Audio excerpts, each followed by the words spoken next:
Hi everybody, it's Sam. This is the movie wrap-up for April. And I didn't watch that much this month. I mostly rewatched some stuff. But I'll show you what I've watched.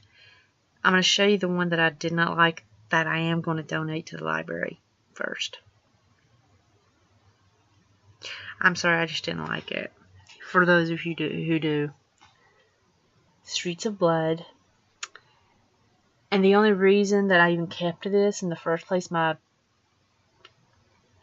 girl, yeah. My sister Valerie, I'm kind of tired right now. My sister Valerie, boyfriend, gave this to me because he kept getting Amazon's, the person who was selling him, supposed to be selling him a certain movie, kept giving him a bunch of these. He gave him 3. And I'm like, Doug, that's it. I'm gonna get you something else. I'm not ordering that movie. He said, fine. So I ordered him something else, and he had 3 copies. He gave one to me. He kept one for himself, and then he gave one to somebody else. It says The Big Easy is losing the fight. I don't know. I mean, it's about crooked cops. Val Kilmer, I call him Kilmer. I don't know why. He plays as a good cop, but I know he thinks of himself as straight, like a straight cop. He's not crooked. In a way, he is. Because he's almost like a vigilante cop. It's New Orleans 6 months after Hurricane Katrina ripped through the streets, destroying everything in her path. The floodwaters have quelled, but the death toll is on the rise, and the torrent of blood rages on. Now for a veteran detective with a viciously brutal past, his new partner with a dark secret, and a department shrink who knows the city's vices all too well. Crime and corruption in the Big Easy are about to go to all new levels of depravity. In a town struggling to put the pieces back together, can anyone stop the barrage of dirty cops and the obscenely brutal drug war that threatens it all? Michael Biehn, I can't really pronounce his last name, co-stars in this. It says he played on the Terminator and Aliens. Co-stars in this pulse-pounding tour de force from the makers of Rambo and 16 Blocks. And yeah, it's got Sharon Stone in it. She plays the shrink, who he always talks to her. He plays the veteran detective, and that's his new partner. His partner doesn't really want to become dirty, but he becomes like a twisted cop in a way. He's doing it for his family, though. And if I'm not mistaken, this didn't come with any special features, but I'm not 100% sure because I didn't watch them. If it did, because I didn't like it too much. But then I watched,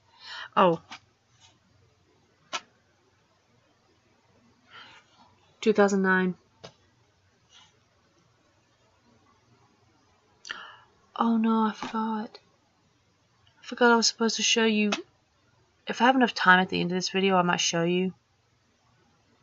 I did say might because it's the Lumberjanes. I forgot to show you pictures out of them. Okay. I watched The Day After Tomorrow. Doesn't say anything. Made in 2004.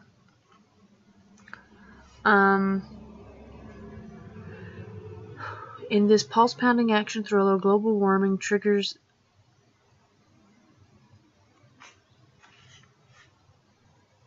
I might show you after I read that. Global warming triggers the onset of a new ice age. As tornadoes flatten Los Angeles and a tidal wave engulfs New York City, the entire North Hemisphere begins to freeze solid. Now, climatologist Jack Hall, his son Sam, and a small band of survivors must ride out the growing superstorm to stay alive. Stay alive, sorry. I know you probably can't see that too good. I'm sorry. Okay. For anybody who's interested, my Kindle all of a sudden switched to this. I know there's a lot of people who like Jodi Picoult. Small Gray Things. I think it's a new book. Don't know. It must be. It says 4/18 this month. Then I watched Night at the Museum, made in 2006. Ben Stiller leads an all-star cast, including Robin Williams, in this hilariously blockbuster hit. When Larry Daly is hired as museum night watchman, he soon discovers that all the exhibits come to life after the sun sets. Can he figure out a way to control the chaos and become a hero in his son's eyes? Boasting jaw-dropping special effects and big laughs, Night at the Museum is your ticket to non-stop fun. There's only one character I truly, well, 3 that I truly like in this. And the only reason that I like them 3, and they're all guys, is that each one is like really cute and everything. And the number 1 is him, the guy that played the Egyptian guy. He's the one I like the most. And I can't show you the other 2 because they're really teeny tiny. I can't remember their names either. And oh my god, how could I not? It don't even...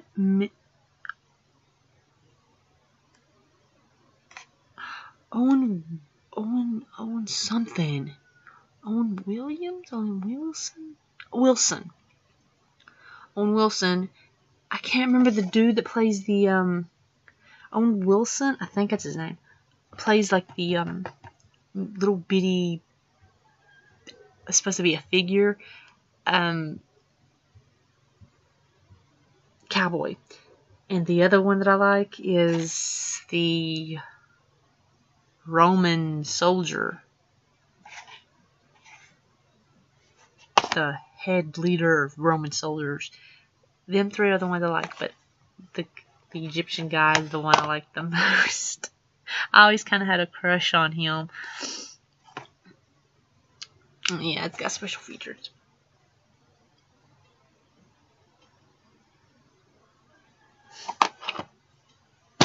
Then I watched Uptown Girls. Sorry about the glare, I'm trying to fix it.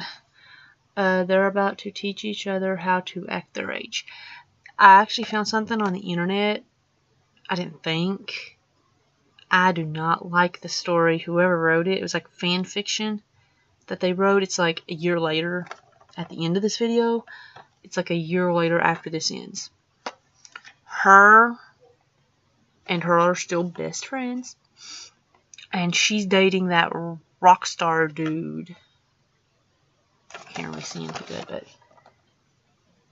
at the very bottom. She's dating him. I can't remember his name. I don't know why. Oh my god, I can't remember people's names today. Jake? I think.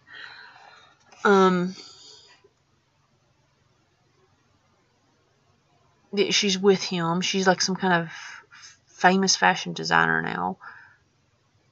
And them 2 aren't working. Oh, at first they're working out. In the first, I guess you could say the first chapter, they're working out. And then the second chapter, that's as far as they got, and it's 2 small, very small chapters. And he's like, at the second chapter, they're not working out. Like, she's annoying him because he can't write. And he starts doing drugs again. That's what said. I'm like, again? Never mentioned that in there. Shh. But it never mentions. Could you shut the door? Never mind. But it says that he was doing drugs even in this, in the past, I guess, or something. It never mentioned that. In fact, in this, it was making it sound like he was like a okay, he never did drugs, he doesn't drink, he doesn't do this, that, you know, whatever. And I'm like, okay, why is it saying that in the story? I mean, the first chapter was great. I actually really liked it. And I'm like, oh, this is going to be a good story. Second chapter, I'm just like, it doesn't make no sense at all. And the story actually begins where it's her birthday. Molly's birthday. I really wish, I mean, I know she's no longer with us, Brittany Murphy, but could they possibly get like another actress who looks like her to play her and make it part 2? That'd actually be really good. I mean, Dakota Fanning can come back, and it'll be like a whole bunch of many years later, and they make it part 2.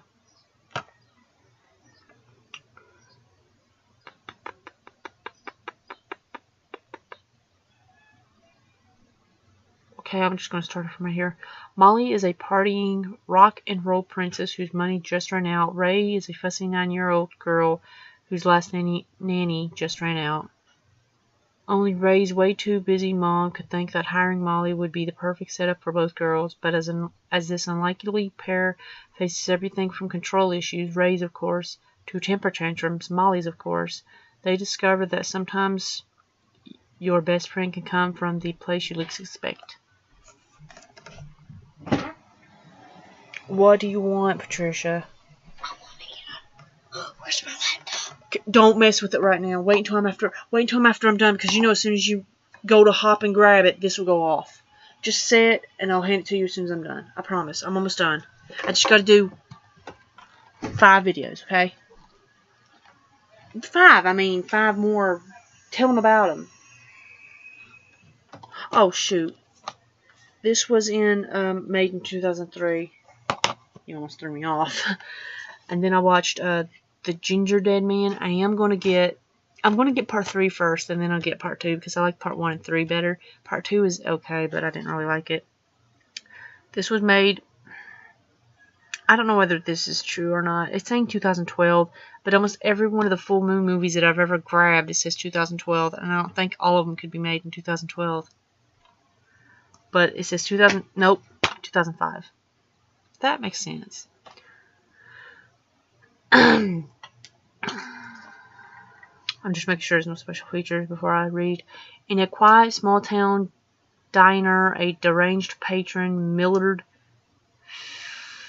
Findelmeyer, opens fire on the Lee family, killing all but the daughter, Sarah Lee. During the trial, Sarah's testimony sends Millard to the electric chair, and his ashes are sent to his mother. In a vow of revenge, Millard's mother mixes her son's ashes with a secret gingerbread cookie mix, which... What?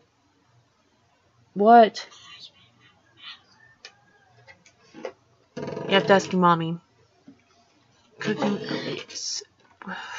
throwing me off. I don't even remember what it was. With a secret gingerbread cookie mix, which makes its way into Sarah Lee's bakery. When one of the bakery's employees, Brick Fields, cuts his arm and accidentally bleeds into the mixture, an old curse spawns a deadly 12-inch walking, talking, killing gingerbread cookie and wreaks havoc on anything standing in his way. It says evil never tasted so good on the top. I don't remember if that actually came with any special features. My brain's trying to rack to think, and I can't. Then I watched Kit Kittredge, an American Girl movie.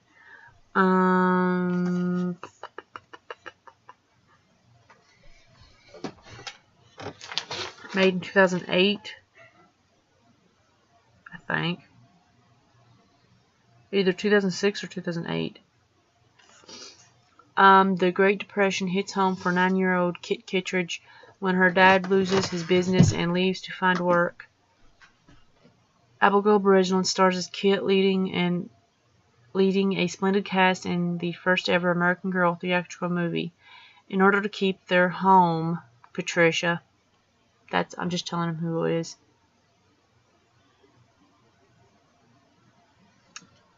keep their home, Kit and her mother must take in boarders, paying house guests who turn out to be full of fascinating stories. When Mother's lockbox containing all their money is stolen, Kit's new hobo friend Will is the prime suspect. Kit refuses to believe that Will would steal, and her efforts to sniff out the real story gets her... Careful, Patricia, you'll make the camera laugh. Her friends into big... Wait, shoot, now you're making me mess up. To sniff out the real story, get her and her friends into big trouble. The police say the robbery was an inside job committed by someone they knew, so if it wasn't Will, then who did it?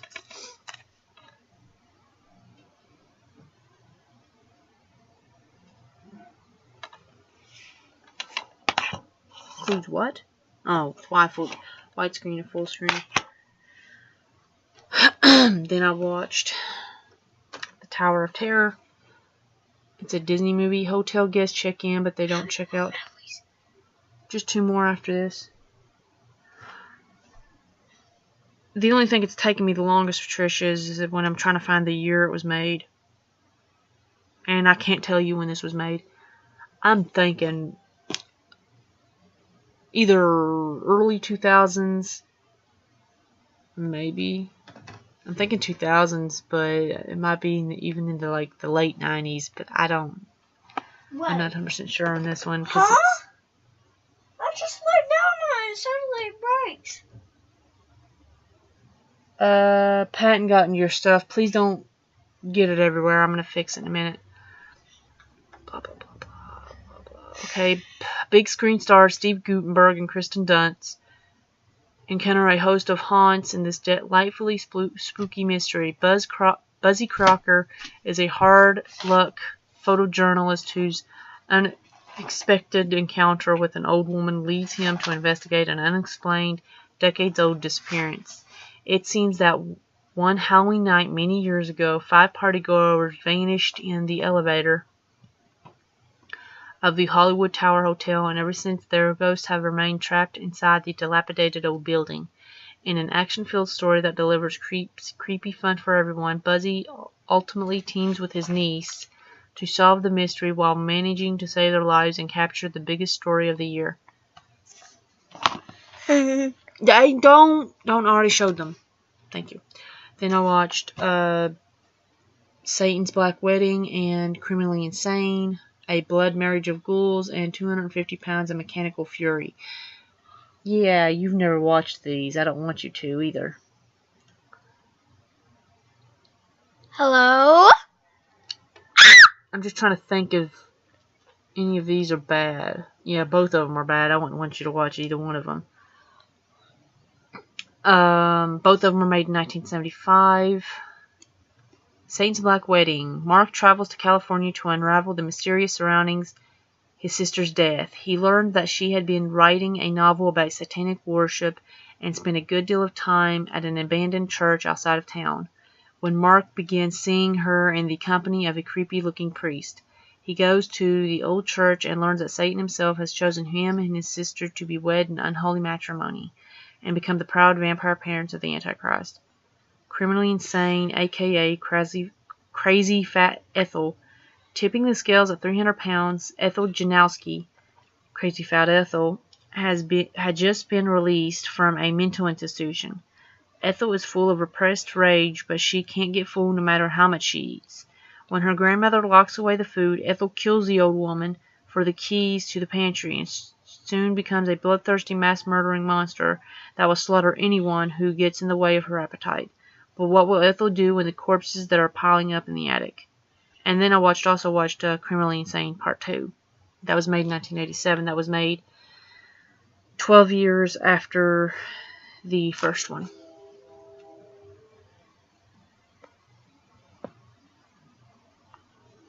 Stop biting it. Then I watched Child's Play 2. Sorry Jack, Chucky's back. This is the widescreen edition. Made in 1990. My aunt was born in 1990. Yeah, it's the same age as me. Now, how old am I? 26. She knows. Chucky's back. The notorious killer doll with a satanic smile comes back to life in this new chapter, depicting the terrifying struggle between young Andy Barclay and the demonic doll attempting to possess his soul. Despite being roasted to a crisp in his last escapade, Chucky rises from the ashes after being reconstructed by a toy factory to dispel the negative publicity surrounding the doll. Back in one piece, would you stop it? No. Chucky tracks his prey to a foster home where the chase begins again in this fiendishly clever sequel to the enormously popular original. Yeah! She's only happy. Oh wait, I got one more to talk about. I actually forgot about this one, Patricia. And then I'll watch this. The movies downstairs. I had to take the slip cub. I actually forgot about this one. This will only take me a minute. This was made in 2016. I'm just trying to figure out where to say it.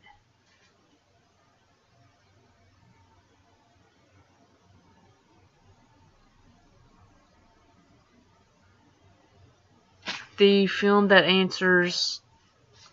finally answers the question, what do your pets do when you're not at home? When their owners leave for the day, pets from the building gossip with their friends, satisfy their sweet tooths, and throw outrageous parties. But when a pampered terrier and his unruly new roommate from the pound get lost in the urban jungle of New York City, they must put aside their differences to survive the epic journey back home. And I think I've watched the mini movies, but I don't remember what they're about at all. Oh, wait, I promised them I'd show them something. No, careful. Thank you. I was just going to show them the pictures of this. I'll show them why I didn't like it, because they look 100% different than what they did in the other ones. I want to find you some good ones of the girls.